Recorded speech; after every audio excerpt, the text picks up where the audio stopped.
Il 18 gennaio scorso, presso l'Auditorium della Regione Autonoma Friuli Venezia Giulia di Udine, si è svolta la 7ª giornata regionale di formazione per l'educazione alla lettura Più leggi più cresci.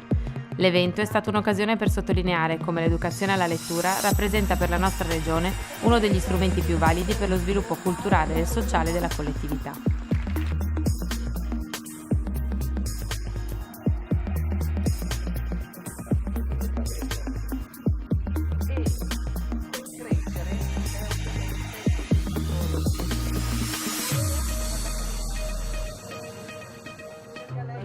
All'interno del progetto Leggiamo, questo è un appuntamento Più leggi più cresci che gli operatori, gli insegnanti, i bibliotecari attendono con gioia. È un'attività pratica, quotidiana, ma che di tanto in tanto ha bisogno di incontrare persone che intorno a questi temi fanno dei pensieri e mettere in circolo le riflessioni intorno per ripartire poi con nuovi stimoli e nuove aperture.